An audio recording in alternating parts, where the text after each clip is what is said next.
Ya, mulai. Ya, kelompok 1 mulai. Oke, sebelumnya Assalamualaikum warahmatullahi wabarakatuh. Waalaikumsalam warahmatullahi wabarakatuh. Selamat siang bagi yang beragama lain. Di sini kami dari kelompok 1 ingin menjelaskan tentang manajemen risiko bisnis dan strategis yang akan kami jelaskan, yaitu nama-nama kelompoknya. Yang pertama Krisnandari Dogusti 1941124, Bayu Kurniawan 194111043, Nailul Fadilah 194112227, Rizky Pratiwi 194110149, Anju Sapitri 194111047. Masuk ke materi, sebelumnya saya minta maaf karena kalau video sinyal saya putus-putus, Miss. Manajemen risiko bisnis. Menurut Badan Sertifikasi Manajemen Risiko 2007, risiko bisnis merupakan risiko yang terkait dengan posisi kompetitif perusahaan dan prospek perusahaan untuk berkembang dalam pasar yang senantiasa akan berubah. Kemudian, menurut Johan Putro 2008, risiko bisnis merupakan potensi penyimpangan hasil korporasi atau nilai perusahaan dan kekayaan pemegang saham, dan hasil keuangan karena perusahaan memasuki suatu bisnis tertentu dengan lingkungan industri yang khas dan menggunakan teknologi tertentu. Kemudian, risiko bisnis merupakan salah satu jenis risiko yang tidak dapat ditransfer ke pihak lain atau hanya dipegang oleh satu pihak. Kemudian akan dijelaskan oleh teman saya. Sekali perusahaan terjun ke bisnis tertentu, maka saat itu juga perusahaan akan langsung menanggung risiko bisnis. Dapat Slide-nya, Bang. bahwa risiko bisnis adalah risiko yang terkait dengan posisi kompetitif perusahaan dan prospek perusahaan untuk berkembang dalam pasar yang senantiasa berubah. Risiko bisnis saat ini telah menjadi perhatian utama direksi dan komisaris perusahaan. Risiko bisnis meliputi prospek jangka pendek dan jangka panjang terhadap produk dan jasa yang ada. Selanjutnya, risiko strategi. Risiko strategi adalah risiko akibat ketidaktepatan dalam pengambilan dan atau pelaksanaan suatu keputusan strategis serta kegagalan dalam mengantisipasi perubahan lingkungan bisnis. Selanjutnya akan dijelaskan oleh teman saya. Selanjutnya, timbulnya risiko strategis. Kelemahan perusahaan dalam proses formulasi strategi dan ketidaktepatan dalam perumusan strategi. Dan sistem informasi manajemen yang kurang memadai, hasil analisis lingkungan internal dan eksternal yang kurang memadai, kemudian penetapan tujuan strategis yang terlalu agresif, ketidaktepatan dalam implementasi strategi, dan kegagalan dalam mengantisipasi perubahan lingkungan bisnis. Tujuan manajemen risiko strategis. Untuk memastikan bahwa proses manajemen risiko dapat meminimalkan kemungkinan dampak negatif dari ketidaktepatan pengambilan keputusan strategis dan kegagalan dalam mengantisipasi perubahan lingkungan bisnis. Selanjutnya dilanjutkan oleh teman saya. Terapan manajemen risiko strategis. Adanya pengawasan aktif Dewan Komisaris dan Direksi. Kewenangan dan tanggung jawab Dewan Komisaris dan Direksi dalam menyusun dan menyetujui rencana strategis dan rencana bisnis dan komunikasi kepada pejabat dan atau pegawai perusahaan pada setiap jenjang organisasi. Kemudian, kebijakan dan prosedur manajemen risiko serta penetapan limit risiko. Strategi manajemen risiko. Dalam penyusunan strategi, perusahaan perlu memahami kondisi lingkungan bisnis, ekonomi, dan industri di mana perusahaan beroperasi, termasuk bagaimana dampak perubahan lingkungan terhadap bisnis, produk, teknologi, dan jaringan kantor perusahaan. Limit risiko strategis secara umum terkait dengan batasan penyimpangan dan rencana strategis yang telah ditetapkan seperti limit deviasi anggaran dan limit deviasi target waktu penyelesaian. Selanjutnya akan disampaikan oleh teman saya. Oke, selanjutnya proses identifikasi, pengukuran, pemantauan dan pengendalian risiko, serta sistem informasi untuk risiko strategis. Identifikasi risiko strategis, perusahaan harus melakukan analisis risiko terutama terhadap strategis yang membutuhkan banyak sumber daya dan atau berisiko tinggi, seperti strategi akuntansi atau strategi diversifikasi dalam bentuk produk dan jasa. Pengukuran risiko strategis menggunakan indikator berupa tingkat kompleksitas strategis bisnis perusahaan, posisi bisnis perusahaan di industri, dan pencapaian rencana bisnis. Pemantauan risiko strategi dilakukan secara berkala dengan memperhatikan pengalaman kerugian di masa lalu yang disebabkan oleh risiko strategis, atau menyiapkan pelaksanaan rencana strategi serta memunculkan isu-isu strategis akibat perubahan operasional dan lingkungan bisnis yang memiliki dampak negatif terhadap kondisi bisnis dan kondisi keuangan. Pengendalian risiko strategis harus dimiliki oleh perusahaan untuk mematuhi kinerja, termasuk kinerja keuangan, dengan cara membandingkan hasil aktual dengan hasil yang diperkirakan untuk memastikan bahwa risiko yang diambil masih dalam batas toleransi, dan melaporkan deviasi yang signifikan kepada direksi. Selanjutnya, sistem pengendalian intern. Penerapan sistem pengendalian intern secara efektif dapat membantu pengusaha menjaga aset, menjamin terjadinya pelapor keuangan dan manajerial yang dapat dipercaya, meningkatkan kepatuhan perusahaan terhadap ketentuan dan peraturan perundang-undangan yang berlaku, mengurangi risiko terjadinya kerugian, penyimpangan, dan pelanggaran aspek kehati-hatian. Oke, saya kembalikan kepada moderator. Oke, itu tadi materi dari kami. Apabila kakak-kakak ada yang kurang jelas atau ada yang ingin ditanyakan, boleh ditanyakan. Silakan apabila ada.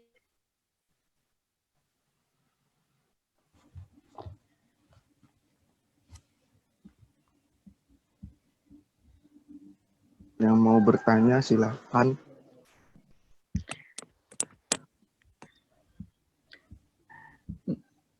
Tidak ada yang ingin bertanya, berarti dianggap sudah mengerti dan sudah jelas ya? Belum.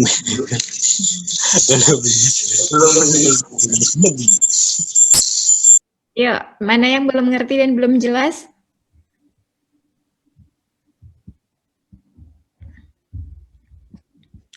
Risiko bisnis, apa itu risiko bisnis? Atau tentang risiko strategis? Oke, kalau enggak gini aja, saya presentasi dulu, nanti setelah itu apabila kalian ingin menanyakan, langsung ditanyakan saja. Ya, udah oke.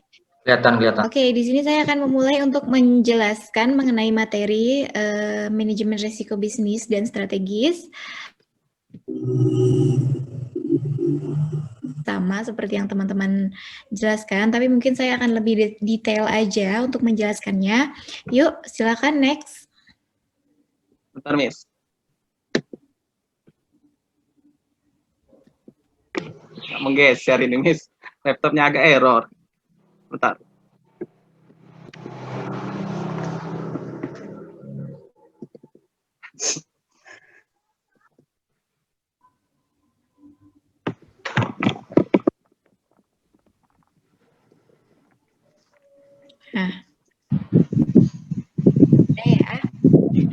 Nah, di sini ada beberapa pengertian mengenai risiko bisnis. Pertama, menurut Badan Sertifikasi Manajemen Risiko, menurut Johan Saputro, yang pada intinya ya manajemen risiko bisnis adalah risiko yang terkait dengan posisi kompetitif dari suatu perusahaan. Nah, di mana ketika kita menjalankan sebuah bisnis, itu sudah pasti kita sudah langsung menanggung risiko bisnis. Jadi intinya risiko bisnis adalah risiko yang melekat terhadap kita apabila kita memulai sebuah bisnis. Begitu. Risiko bisnis merupakan salah satu jenis risiko yang tidak dapat ditransfer ke pihak lain. Kenapa tidak dapat ditransfer? Karena itu murni risiko dari bisnis yang kita jalankan. Misalkan ketika kita menjalankan sebuah bisnis misalkan di bidang kosmetik.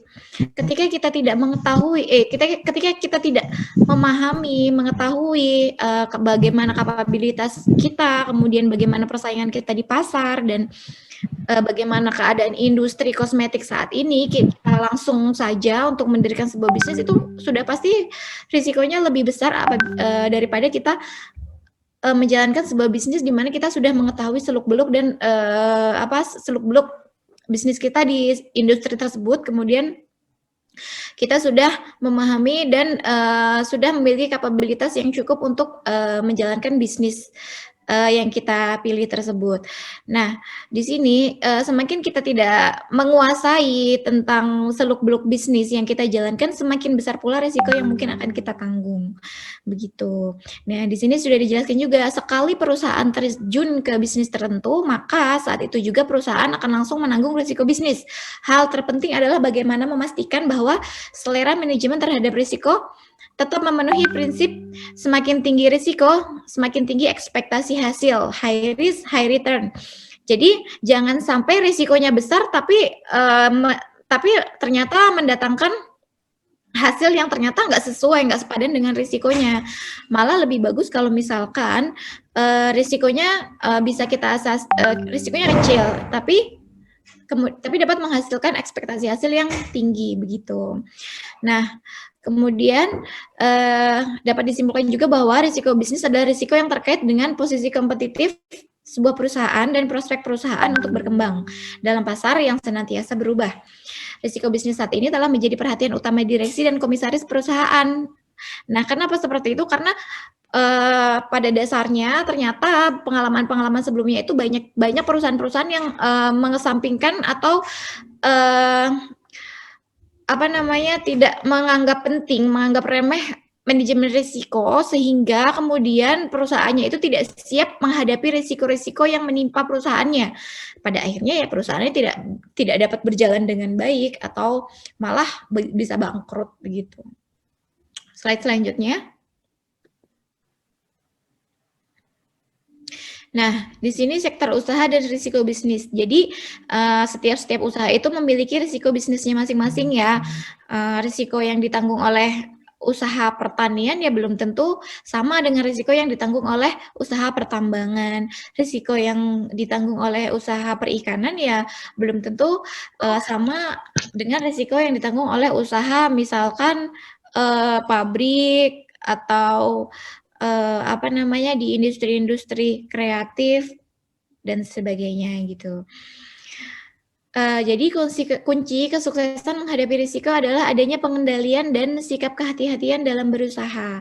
Semakin kita hati-hati, semakin kita memahami bisnis yang kita jalankan, semakin dapat kita mereduce risiko-risiko yang mungkin akan menimpa perusahaan kita.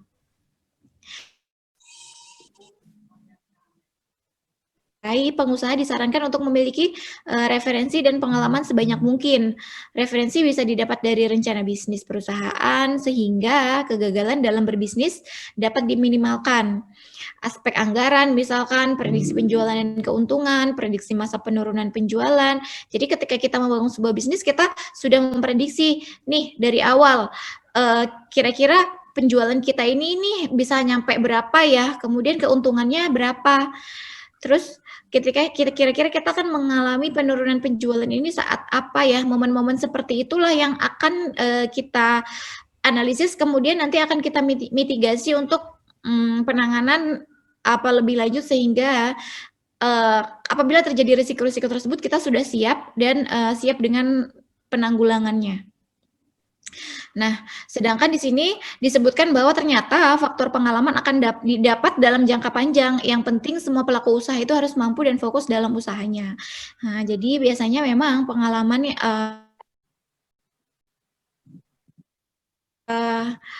tidak akan secara instan didapat. Jadi biasanya mereka akan belajar dari sebuah strategi, mungkin strategi yang salah, kemudian diperbaiki lagi, atau mungkin strategi yang ternyata sukses, oh dievaluasi lagi kenapa ini bisa sukses dan sebagainya ya. Selanjutnya. Nah, ini berikut beberapa risiko bisnis pada sektor usaha-usaha non-keuangan. Nah, di sini kan ada nih jenis usahanya, misalkan di bisnis pertanian. Di bisnis pertanian ini risiko bisnisnya apa sih? Ya mungkin yang pertama produk yang dihasilkan itu cepat busuk atau cepat kadaluarsa. Ini kan identik sekali ya dengan bisnis pertanian, seperti misalkan pertanian cabai, pertanian sayuran, pertanian buah-buahan, itu biasanya kan hasil-hasil pertaniannya cenderung lebih cepat membusuk. Nah, itu kan harus kita jual secara tepat waktu. Mitigasinya seperti itu ya. Kemudian atau kalau misalkan nggak dijual secara tepat waktu ya kita bisa akali dengan diolah kembali atau diawetkan. Misalkan nih ada produk buah apa ya kalau di pisang ya kalau di Lampung. Pisang itu kalau misalkan sudah matang itu kan nilai produktifnya itu kan sudah sangat turun. Nah, gimana sih caranya agar nilai produktifnya ini bisa naik kembali, nilai ekonomisnya ini bisa naik kembali ya kita jadikan sale pisang misalkan itu kan nilai ekonomisnya itu bisa kembali naik. Kemudian yang kedua, misalkan risiko bisnisnya harus punya tempat penyimpanan yang aman dan bersih agar bahan-bahannya itu tetap segar. Solusinya apa? Untuk mitigasinya, ya memiliki lemari pendingin mungkin, atau memiliki gedung atau ruangan yang suhu udaranya itu dijaga agar tetap sejuk, sehingga buah-buahnya nggak atau hasil pertaniannya nggak cepat busuk. Atau ada ancaman lagi nih, risiko dari serangan hama penyakit. Atau mitigasinya, pencegahannya itu menjaga ketersediaan pestisida. Jadi ketika memang ada hama penyakit, langsung kita atasi dengan penggunaan pestisida. Atau misalkan risikonya lagi nih naik turunnya harga pupuk. Ya mitigasinya kita manage pupuk itu jangan sampai berlebihan, jangan sampai kekurangan. Biasanya misalkan satu pohon itu harus menyerap berapa pupuk sih, atau biasanya efektifnya menggunakan berapa takaran pupuk. Nah, itu kita manage dengan baik gitu biar pupuk yang kita gunakan itu tidak sia-sia gitu. Selanjutnya. Nah, usaha-usaha yang lain dan juga risiko bisnisnya. Kemudian di sini juga ada solusi dan mitigasi risiko bisnisnya. Ini bisa kalian baca masing-masing di rumah. Tidak perlu dijelaskan karena saya pikir dengan dibaca saja kalian sudah memahami tentang isi dari slide-nya. Yuk lanjut ke slide selanjutnya. Sama. Nah, di sini penerapan manajemen risiko bisnis. Nah, penerapan manajemen risiko bisnis bagi perusahaan yang ideal itu minimal terdiri atas beberapa cakupan. Yang pertama yaitu ya adanya pengawas aktif dari Dewan Komisaris dan Direksi. Yang kedua adanya kebijakan dan prosedur manajemen risiko serta penetapan limit risiko.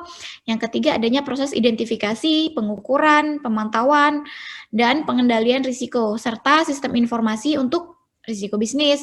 Terakhir yaitu adanya sistem pengendalian intern. Nah, nanti akan dijelaskan satu persatu.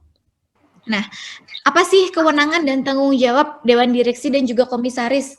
Di sini Direksi dan Komisaris itu memiliki kewenangan dan tanggung jawab untuk menyusun dan menyetujui rencana bisnis dan kemudian mengkomunikasikannya kepada pejabat atau pegawai perusahaan pada setiap jenjang organisasinya. Nah, kenapa sih Direksi dan Komisaris ini memiliki kewenangan dan tanggung jawab menyusun dan menyetujui rencana bisnis? Karena di sini pada dasarnya Direksi bertanggung jawab atau sebagai penanggung jawab utama atas sukses atau tidak suksesnya sebuah rencana bisnis dan risiko-risiko yang akan ditanggung oleh perusahaan akibat dari ketidaktepatan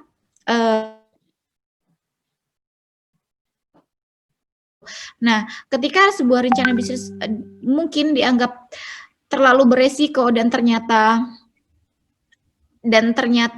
hasilnya itu tidak sesuai dengan risiko yang mungkin akan ditanggung oleh perusahaan, ya Dewan Direksi dan Komisaris berhak untuk tidak menyetujui rencana bisnis. Tapi kalau ternyata berdasarkan analisis rencana bisnis tersebut dapat memberikan keuntungan perusahaan dan risikonya masih bisa diatasi atau masih bisa masuk dalam toleransi perusahaan, ya mungkin Dewan Komisaris dan juga direksi akan menyetujui rencana bisnis tersebut, begitu. Nah, kemudian selanjutnya direksi itu harus menetapkan satuan kerja atau fungsi yang memiliki kewenangan dan tanggung jawab yang mendukung perumusan dan pemantauan pelaksanaan rencana bisnis. Nah, di sini biasanya direksi harus menetapkan satuan-satuan kerja yang memiliki kewenangan masing-masing dan tanggung jawab masing-masing dalam mendukung rencana bisnis yang telah ditetapkan tersebut, gitu. Slide selanjutnya.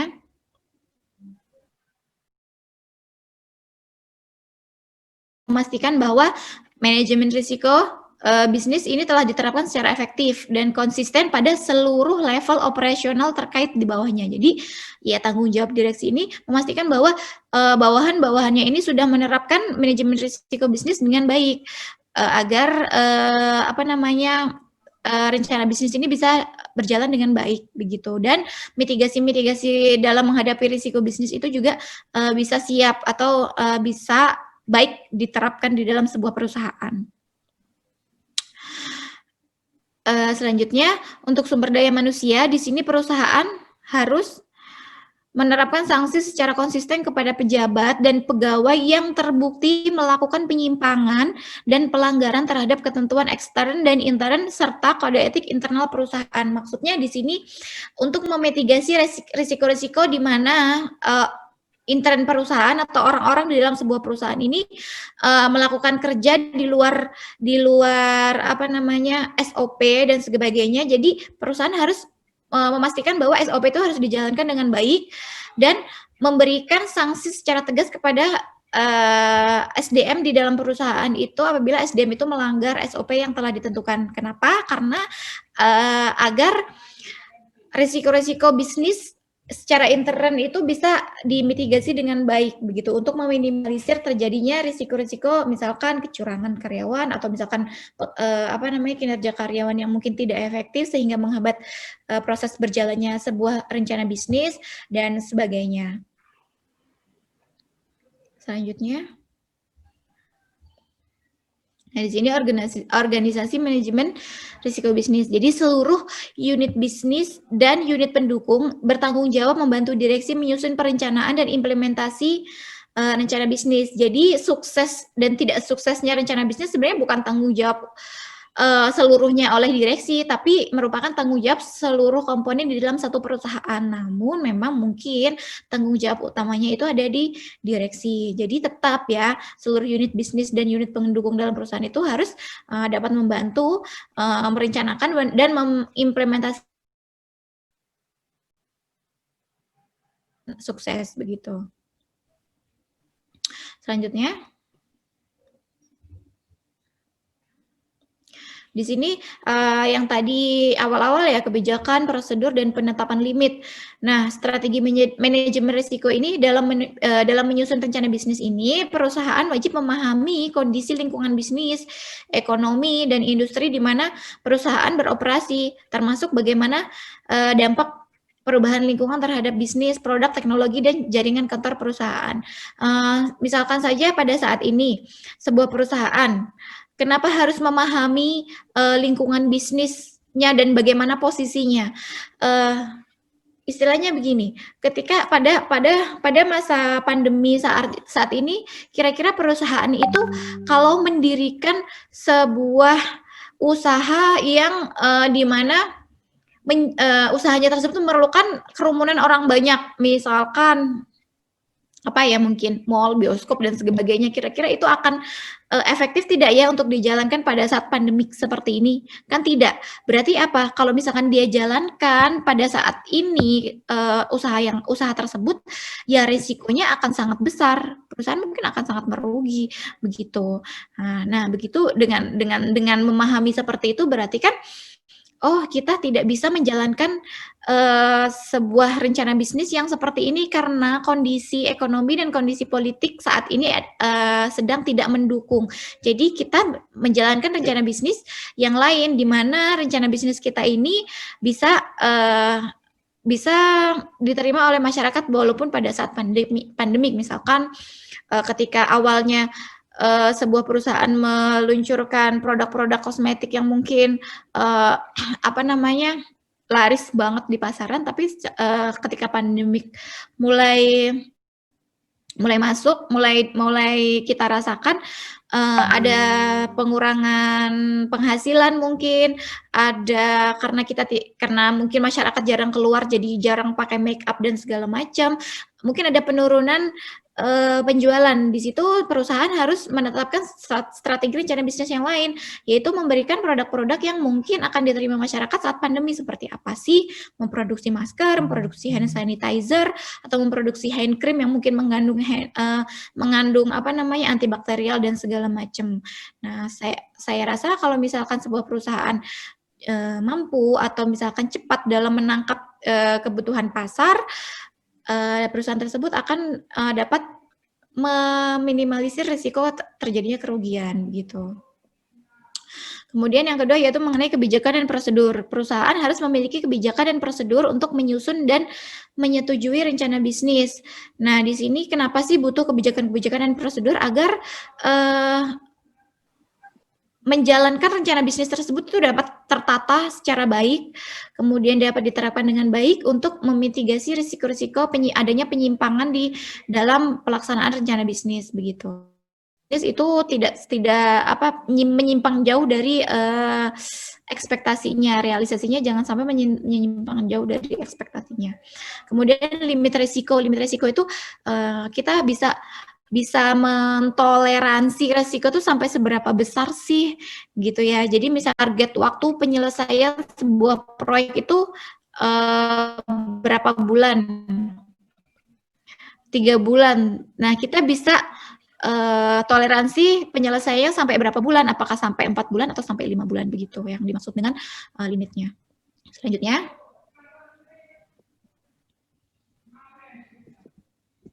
Slide selanjutnya. Baik.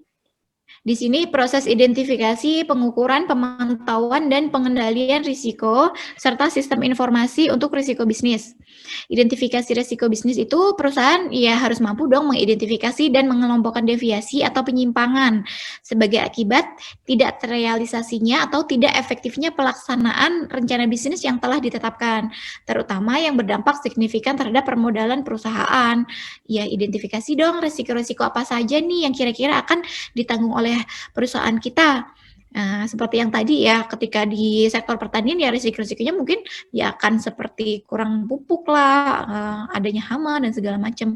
Nah, itu harus bisa diidentifikasi oleh perusahaan agar perusahaan itu mampu untuk memitigasinya terlebih dahulu agar risiko bisnis itu bisa kita reduce atau paling nggak kita hindari. Pengukuran risiko bisnis.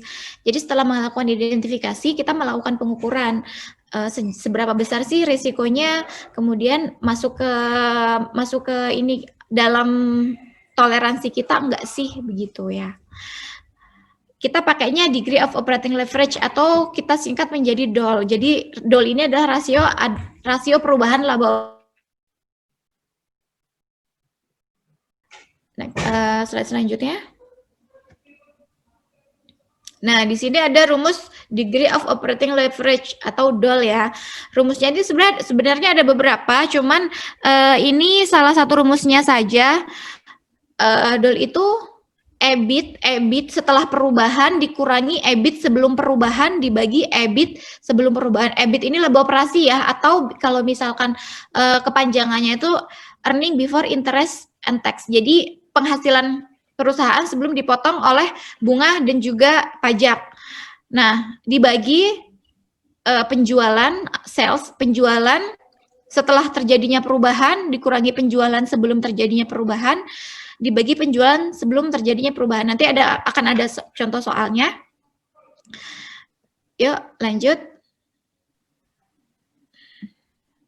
Nah, di sini DOL yang tinggi versus DOL yang rendah, itu bagusan yang mana sih? tergantung dari bisnis apa sih yang sedang kita jalankan begitu. Tergantung juga jadi dari jenis-jenis perusahaannya. Jika perusahaan memiliki DOL tinggi, tapi perusahaan termasuk dalam industri yang penjualannya sangat terpengaruh oleh perubahan aktivitas perekonomian secara umum, misalkan seperti industri barang tahan lama, seperti mesin dan mobil, ya perusahaan itu akan mengalami perubahan besar dalam laba operasinya karena fluktuasi penjualan. Namun apabila EBIT-nya meningkat, ya risiko arus pendapatannya juga bertambah tinggi sebetulnya. Jadi semakin tinggi DOL ini mungkin peluang keuntungannya juga semakin besar ya, tapi sejalan dengan risiko juga yang semakin besar. Semakin fluktuatif keuntungan dan kerugian dari keuntungan dan kerugian yang dialami oleh perusahaan biasanya. Nah, adanya DOL yang tinggi berarti biaya variabelnya rendah. Hal ini memungkinkan untuk diterapkannya harga yang agresif untuk meningkatkan keuntungan. Maksudnya di sini harga yang agresif itu adalah kita bisa jor-joran nih kasih harga. Kita bisa bisa berani perang harga dengan kompetitor-kompetitor kita. Gitu. Selanjutnya. Nah, ada beberapa faktor yang mempengaruhi DOL. Misalkan yaitu kompetisi dalam sebuah industri dan juga struktur biaya. Struktur biaya itu yang tadi itu yang mungkin biaya variabelnya, apakah biaya variabelnya tinggi atau biaya variabelnya rendah. Nah, menurut Johan Putro ini semakin ketat persaingan, semakin kecil margin yang akan didapat oleh perusahaan. Nah, kalau misalkan begitu ya berarti akan ada perang diskon ya seperti mungkin produk-produk telekomunikasi saat ini ya, itu kan terjadi perang diskon antar satu perusahaan dengan perusahaan yang lain. Atau mungkin kalau kita lihat barang-barang di Shopee atau Tokopedia itu kan terjadi perang diskon yang mungkin lumayan sadis ya. Menyatakan bahwa kapabilitas yang nyata dimiliki oleh sebuah perusahaan akan menjadi keunggulan dalam bisnis yang berorientasi pada pasar. Nah, selanjutnya. Nah, di antara kapabilitas itu biasanya biaya overhead yang rendah, seperti yang dijalankan oleh AirAsia. AirAsia ini memiliki biaya overhead yang rendah sehingga dia bisa memiliki kesempatan untuk menjual tiket-tiketnya itu dengan harga yang murah dan bisa masuk ke pasar Indonesia dan mampu bersaing dengan maskapai-maskapai penerbangan yang lain. Nah, jadi manakala perusahaan memiliki biaya variabel yang besar, biaya akan membesar ketika penjualan akan meningkat. Begitu juga sebaliknya, ketika penjualan menurun, maka DOL akan menurun. Perlakuan dominasi biaya tetap dan biaya variabel ini akan tergantung dari selera manajemen itu sendiri. Nah, selanjutnya.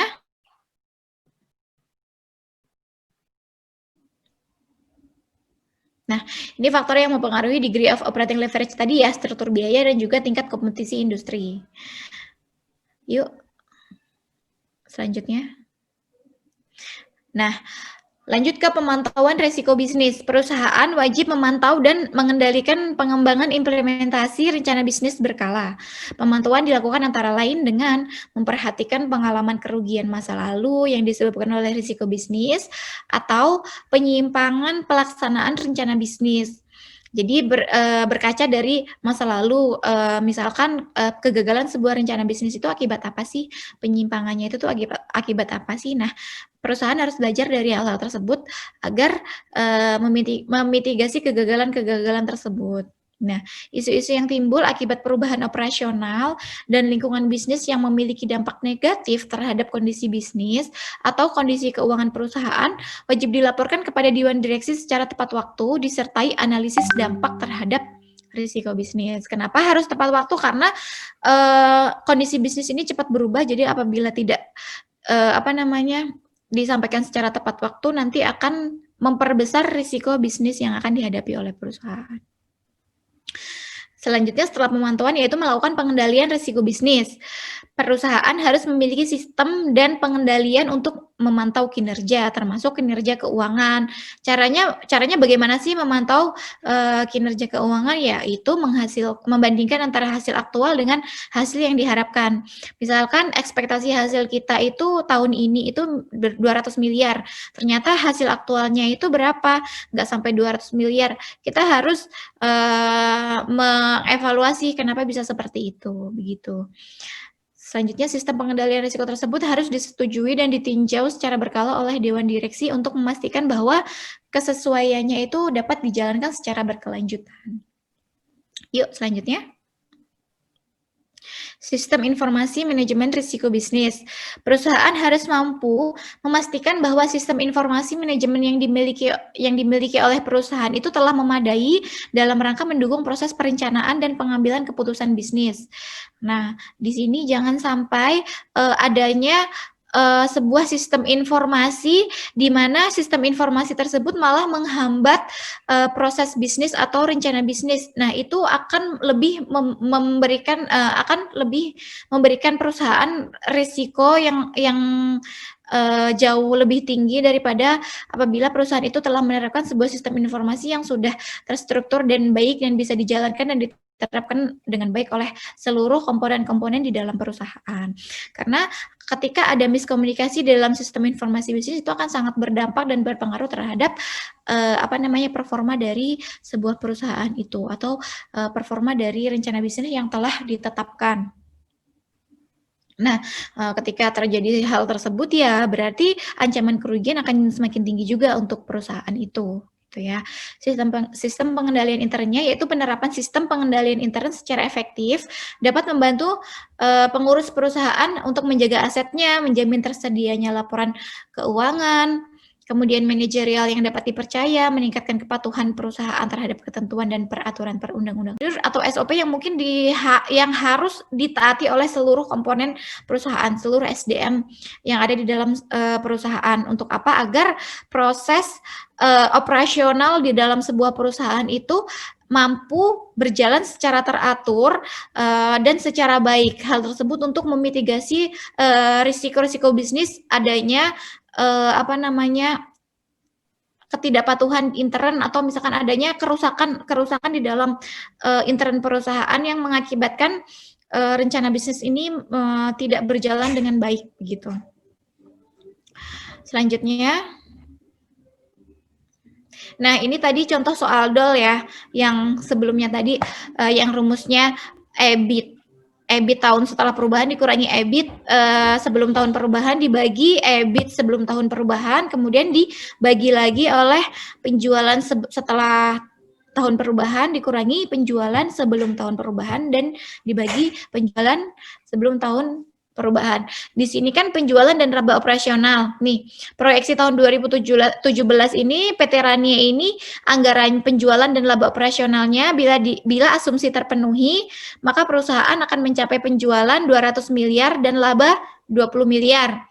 Namun terjadi regulasi dari pemerintah sehingga beberapa pesaing muncul. Dengan pesaing muncul tersebut diperkirakan laba operasi perusahaan akan naik menjadi 25 miliar. Nah, cara hitungnya gimana? Berarti EBIT-nya itu kan EBIT setelah perubahan 25 miliar dikurangi EBIT sebelum perubahan, dikurangi 20 miliar dibagi EBIT sebelum perubahan dibagi 20 miliar per, nah ini ada nih, per penjualan setelah tahun perubahan kan menjadi 220 miliar nih. Dikurangi penjualan sebelum tahun perubahan 200 miliar dibagi 200 miliar itu penjualan sebelum tahun perubahan. Nah, hasilnya berapa dolnya? 2,5. Kita lihat yuk analisisnya next.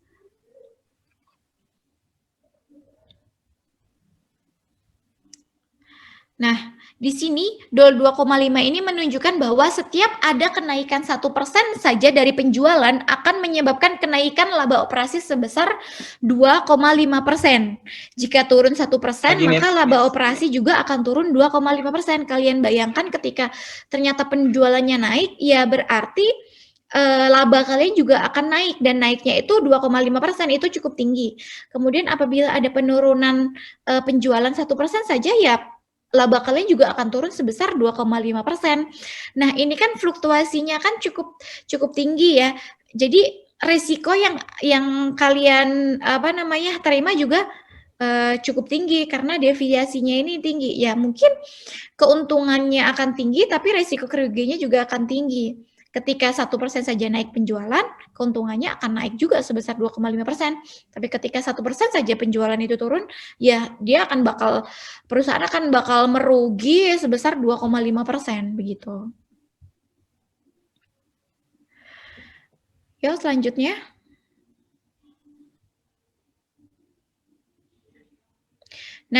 Nah di sini ada analisis soal yang lain lagi.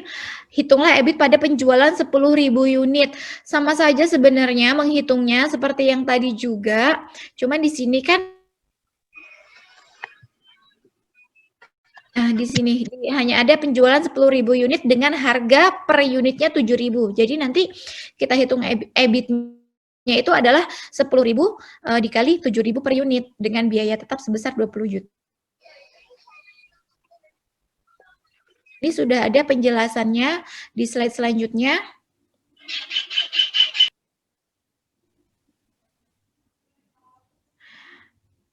Slide selanjutnya.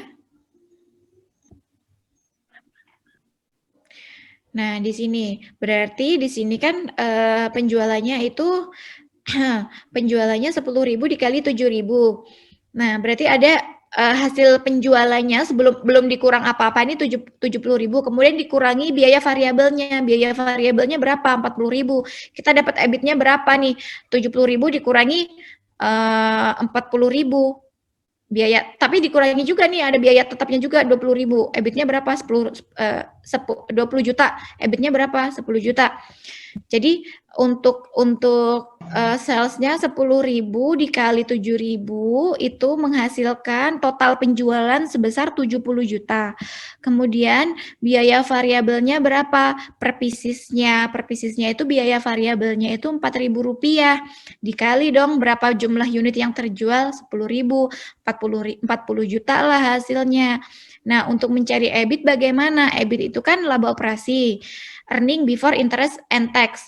Jadi total penjualan dikurangi total biaya variabel dikurangi biaya tetapnya, hasilnya berapa EBIT-nya? 10 juta rupiah. Gitu ya. Di sini sudah ada penjelasannya, sudah ada perumusan-perumusannya. Nanti bisa kalian pelajari. Sampai di sini ada yang ingin ditanyakan? Tidak, Miss. Sudah cukup jelas? Jelas. Cukup, Miss. Jelas, Miss. Jelas, Miss. Nah, oke, kalau gitu. Ditutup share screen-nya.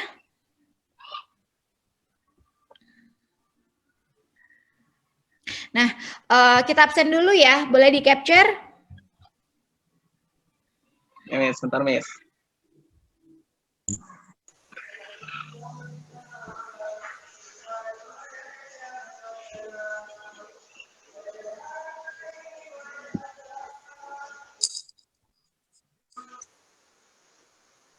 Udah, Miss. Udah ya? Udah, Miss. Nah, oke. Jangan lupa nanti, kalian sudah buat YouTube-nya belum?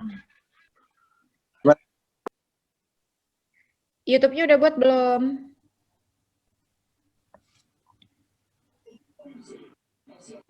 Ini YouTube-nya masing-masing apa jadi satu, Miss?